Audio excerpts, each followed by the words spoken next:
Although Kamala Harris appears to be doing well, you can see that she is actually in a lot of trouble if you look at the breakdown by AGE.I in terms of age. The most significant voting bloc is those over 65, that they consistently break strongly in favor of the GOP and are more engaged than younger voters. Additionally, according to Colorado's early 2020 voting results, 23% of voters were 65 and older. That figure has skyrocketed to 45 today. For Republicans, this is a huge advantage. Colorado will rank among the most competitive races in the nation. If this trend keeps up, it won't even have a chance. In reality, Harris-Biden defeated Colorado by a margin of 14 points. The vice president won't even be able to function. It will be lean and blue on our map. It's quite the same in New Mexico. Democrats were 49% in 2020. They're at 49% once more this time. Additionally, you will see that these pages have two graphs. The bar that displays the actual number of votes cast must be your main focus because those who merely ask for a ballot never cast one. Consequently, based solely on the party registration, Democrats may appear to be on course to win New Mexico once more. But if you look at the voting by age, you'll see that most of them are in the 65-plus or older age group. Republicans will benefit greatly from this, as the 65 and older demographic only made up 42% of New Mexico's early voting electorate in 2020, making it a very competitive state. On this map, it will actually be tilt blue. Republicans are doing well down in Texas as well. They were at 53% 4 years ago. They're 52 today. Although this may appear to be a slight decline, if you look at the age statistics, you'll see that the group 65 and older is at 36, that there were only 26 in 2020. And this brings to light yet another of Kamala Harris's major problems. Courting younger voters has been one of her main election-winning tactics, but they haven't been supporting her. In the 18-29 age group, we saw 14% 4 years ago. Only 9 younger voters are strongly leaning Democratic today. However, the Democratic Party has no chance of winning this race if they don't show up. Therefore, on our map, Texas will truly be solid red. The Lone Star State will be won by Trump by the biggest margin in his history. Just 70% of you have actually subscribed. Before we continue for more content like this, please subscribe now. We will now turn to Georgia in the run-up to the November election. Before heading up to the Midwest, we will complete the Sun Belt.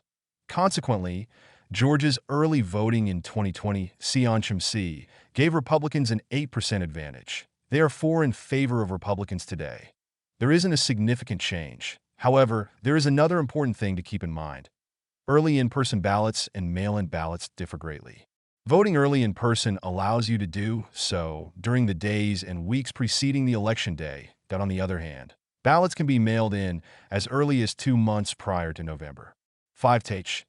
Therefore, it is important to take into account that Republicans strongly prefer early in-person voting over mail-in voting when examining the numbers. As more and more people cast their ballots in person, these numbers will only increase for Republicans. The vast majority of Georgia's votes cast thus far have come from mail-in ballots, which will greatly increase the Democratic Party's advantage as Election Day draws closer. We therefore have more positive news for Republicans in Georgia. On our map, it will be lean red. Now, just look at Florida if you want to witness a significant change. What Republicans have accomplished in this area over the past 4 years is astounding. I must say, they made the Sunshine State one of the least competitive in the nation, whereas it was once likely the most. If you look at the early voting results from 4 years ago, you can see that the Democrats and Republicans were essentially tied at 39 to 38, but with 5.1 million early votes cast today, Republicans have a significant lead. Last time it ended in a tie. Democrats are only at 34 this time. While Republicans are at 45, Florida will therefore most likely be represented by Republicans on the map. Trump is going to win the state by a double-digit margin, in my opinion. Now look at the map once more. We're going to turn our attention to North Carolina, another state where the early voting results turned out to be more Republican than Democratic. Democrats had a 5-point lead in 2020. Republicans were only at 30-32, and they were at 37. Republicans have completely changed the situation today. In fact, they are now 1% ahead. Democrats at 33, Republicans at 34. And keep in mind that Republicans will only see an increase in their vote share as more and more early in-person votes are cast every day. Therefore, one state that has been moving to the left is North Carolina. Democrats, however, have just failed to figure out the code over the last 10 years. They have spent hundreds of millions of dollars trying to win North Carolina, but they have just failed in 2020. The early voting, Joe Biden was in the lead. It was looking good. Even though his polling average was higher for the entire cycle, he managed to lose by 1.3%. Trump is actually ahead in the early voting numbers against Kamala Harris. So if he can hold the Tar Heel state 4 years ago, that he can do it against Harris. Consequently, North Carolina will also lean Republican. The GOP is strongly favored to finish the South with Virginia in each of the 4 battlegrounds we have discussed. Thus, FAR.in 2020, Democrats had an 8% lead in the initial votes. They are ahead by 14 today. However, it is important to remember that many early in-person votes have not yet been cast and will increase the number of Republicans. Age must also be taken into account, as Republicans are currently doing well with people 65 and older. Older voters in the Commonwealth of Virginia have returned 45% of the ballots thus far. This number was only 32 in 2020. Take a look at the votes cast by young people. Joe Biden 16% has dropped to just 8% for Kamala Harris. Virginia, which Joe Biden won by a double-digit margin in 2020, will therefore be another fiercely competitive state. It will be tilt blue as well. We will now advance to the Midwest, where Kamala Harris's triumph in Minnesota, Wisconsin, Michigan, and Pennsylvania will determine the outcome of her entire campaign. Not one of these 4 states is something she can afford to lose. Thus, Kamala Harris is currently leading by 23 points in the preliminary votes in Minnesota. Joe Biden was ahead by 13 4 years ago. The number of these independent voters has significantly increased. And take a look at how old they are. They probably belong to the 65-plus demographic, which is excellent for Donald Trump. Before we get to the important developments today, polls in the 7 key swing states that will decide the outcome of the election show Trump ahead in most swing states, according to 272 Win Polls website. Now let's take a look at all the results and developments today. In fact, the 2024 election has already begun. There have been more than 50 million votes. There is still 1 week until the election. However, the Republicans' early voting results appear to be outstanding. The early vote, Kamala Harris is being essentially drowned by Trump. Given these figures, you might conclude that Republicans are at 40 and Democrats are at 42. However, it's also important to keep in mind that 18% of voters are independent and do not identify with the party. They are more likely to support Trump than Harris. And this is where we observe the biggest change when we compare it to 2020. Thus, for years ago, these were the early voting numbers. Republicans were at just 30%, while Democrats were at 45%. The early vote was destroying the GOP. However, it's essentially a tie this time. This is just one more indication that Trump is headed for a landslide. Electoral College in this video, we will examine the 2024 electoral map using the early voting data from this year and compare it to the results from 4 years prior. Therefore, we're going to begin by filling in Alabama, Mississippi, Kentucky, and Missouri. We just don't have early voting data for these 4 states. However, they will undoubtedly vote for Trump by wide margins, as they have in the previous 2 cycles. The remaining safe states for both candidates will also be filled in. It's just not going to be competitive in these races. In the end, they won't have a significant impact on choosing the next president. Thus, in addition to North and South Dakota, Trump has Utah, Wyoming, Idaho, and Montana. All of Nebraska accepted 2nd District, Kansas, Oklahoma, Arkansas, Louisiana, Tennessee, Indiana, West Virginia, South Carolina, and Alaska. In addition to Hawaii, Illinois, New York, Vermont, Massachusetts, Connecticut, Rhode Island, New Jersey, Delaware, Maryland, and the District of Columbia, Kamala Harris is likely to win California, Washington, Oregon, and Hawaii with ease. The 1st District in Maine is solid blue, and the 2nd is solid red. Only the 17 most competitive races remain on the map as a result. When it comes to selecting our next president, they hold a resounding majority of the deciding votes. Despite holding less than half of the Electoral College 4 years ago, they were in the lead in the early voting when I started out west in Nevada, where Democrats are in serious trouble. Their lead was 4 points. Republicans at just 35, Democrats at 39. However, everything has changed drastically this time. Republicans now hold a 40% or 40% lead, while Democrats only hold a 35% share. As a result, the environment has changed from being Democratic +4 to Republican +5. Nevada will appear on the map as a lean Republican state. Trump will undoubtedly turn the state around. The Silver State has been trending right ever since. meaning Democrats haven't really advanced there since the early Obama administration. They ousted the incoming Democrat governor in 2022 and elected a Republican. The vice president situation doesn't get any better in neighboring Arizona. Joe Biden trailed by only 3% in the early voting 4 years ago. Democrats 35%, Republicans 38%.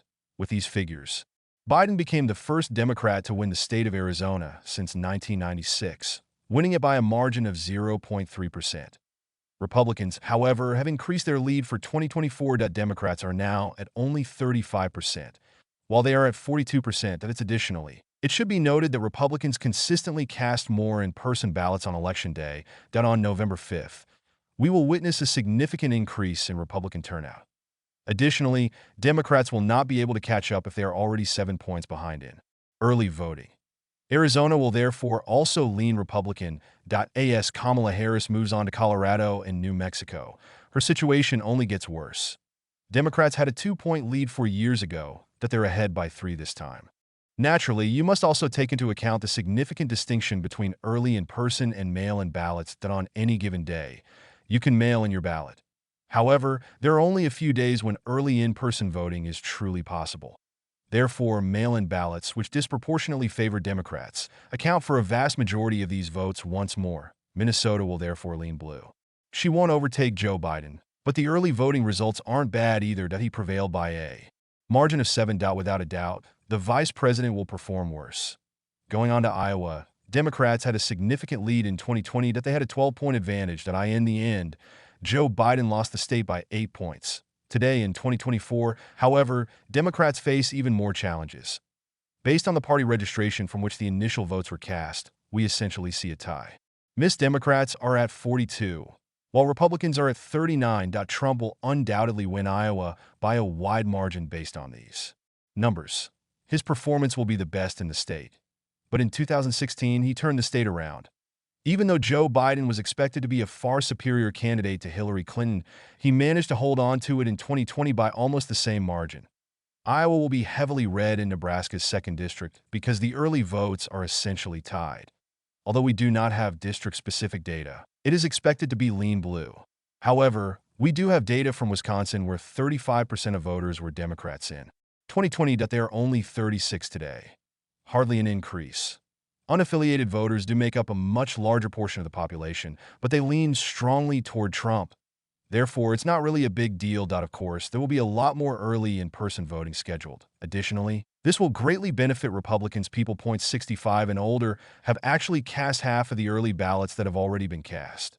This number was only 34 in 2020. For Republicans, this is more good news. The fact that Kamala Harris cannot lose Wisconsin is, in my opinion, the bad thing about this situation. Michigan is too important to her to lose, nor can she lose Pennsylvania. Wisconsin is currently on course to vote for Trump in the first of the 3 states we've examined. In 2016, he won the state by a margin of 0.7. This time, he'll most likely be able to win it by a margin of more than 2. In Michigan, Kamala Harris is also not doing well. Out of the 7 swing states, this one is the most liberal. It will be Michigan if she prevails in any of the 7 battlegrounds. In fact, Fox News recently shifted Michigan from being a lean Democrat to a toss-up.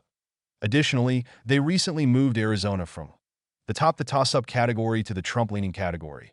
Thus, the former president is making progress everywhere. Michigan is no different. Democrats trailed by 2 points in 2020. Democrats are only 7 points ahead based on the early ballots that were returned today. Therefore, the margin is smaller than even what we witnessed in Wisconsin. 53% are 65 years of age or older. Younger voters make up only 8% of the total. According to the 2020 data, 13% of the population was between the ages of 18 and 29. Consequently, Kamala Harris is unable to lose Michigan. She will lose the election in a contemporary landslide if Michigan leaves, as Trump will likely win every swing state and possibly even more. According to these graphs, the Democrats may be ahead in some swing states, but they know that this is not where they should be, which is why they are in a panic. The state of Michigan will lean Republican. The early voting results here have been fairly comparable to those down in Ohio. It was 48-38 in the Republicans' favor in 2020. It's 49-42 today, favoring the Republicans once more. In the Buckeye State, Almost 2 million votes have already been cast. That it's a state that consistently votes very similarly to Iowa, another state with strong GOP numbers. Texas and Iowa will probably be red, and Michigan and Nevada might become a little more competitive. However, there won't be any significant flips. Donald Trump's early voting numbers are still excellent. The current consensus is that he is unquestionably on track to receive 312 electoral votes. That he is expected to win every swing state. That I sincerely appreciate you watching. For more content like this in the run-up to the November election, be sure to like, comment, and subscribe now.